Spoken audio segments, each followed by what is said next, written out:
Terraria's 1.4.5 update didn't only give us dozens of new weapons to dig our teeth into, but also made changes to a bunch of existing ones, which without a doubt has shifted the meta in some way, for better or worse. In the meantime, I've picked out 30 of the most obscure weapon buffs you may have missed, and the community will have to decide whether anything new is actually worth using.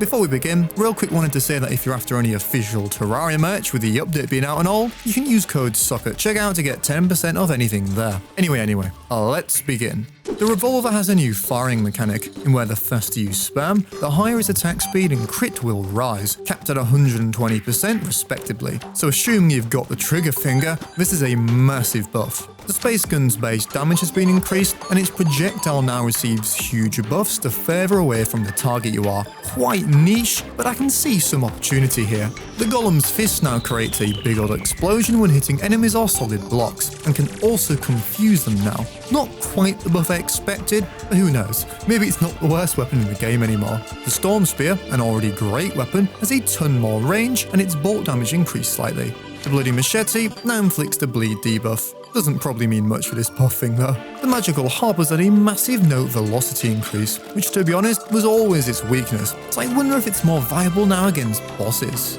The gladius, everyone's favourite short sword, has some more attack speed and can now benefit from spear type modifiers, whatever those are. The stylish scissors can now be thrown like a boomerang and inflict a bleed on enemies. And yeah, there is a bit of an attack speed nerf, but the range makes up for it. The beam sword projectile can now pierce once and bounce up to 3 times. Who knows, maybe that's enough. The ale tosser is now a melee weapon, has a ton more stats in most areas, and now has an AoE-like attack. Pretty cool to see this receive such attention. 3 swords here have received a new mechanic that's kinda similar to the revolver, in where the more you attack frequently, the higher its stats will go. Pretty neat idea. The piranha gun now inflicts hemorrhage, which adds 100 damage to its DPS, and will now have the piranhas re-release automatically. The candy corn rifle has had a sizable damage buff, and can hit the same enemy multiple times now. The jack-o'-lantern has just had a fat damage increase. I don't know, maybe that'll bump it up a tier. The crystal storm has had a slight damage increase. Probably not going to change much that. The bat swing is a tiny bit quicker. Okay. The purple clubberfish, a weapon which can be OP early on, now has a 50% chance to confuse, making it even more desirable. The mandible blade can now be thrown through the air and has a bit more crit. Pretty cool. The classic cane has had a crazy damage buff on top of the fact it gives you money when striking something. Oh, and it can also hit NPCs now. The anchor, one of the worst weapons in the game, now causes a massive explosion when hitting solid blocks, inflicts confusion, and pierces enemies. Okay, trying to make an effort now, are we? The shadowflame knife, one of my all-time favourite early Hardmode clutches, has had a nice damage buff, so I guess I'll keep on using it.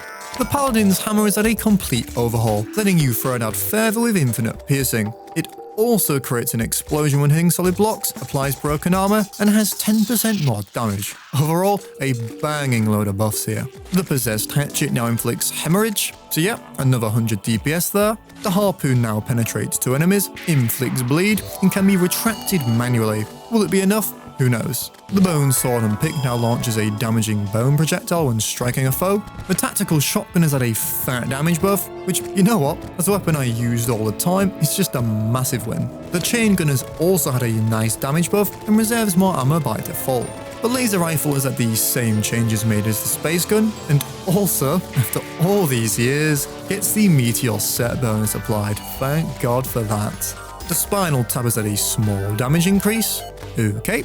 And finally, the Dark Harvest has seemingly received a nice damage buff in terms of whip and tag damage. And there we have it, folks, 30 new weapon buffs that caught my eye. I'd love to hear your thoughts on these down below. Which change do you think will have the most impact in terms of weapon choice? Anyway, as always, don't forget to drop a like and sub. This has been sockrteez, and I'll see you in the next one.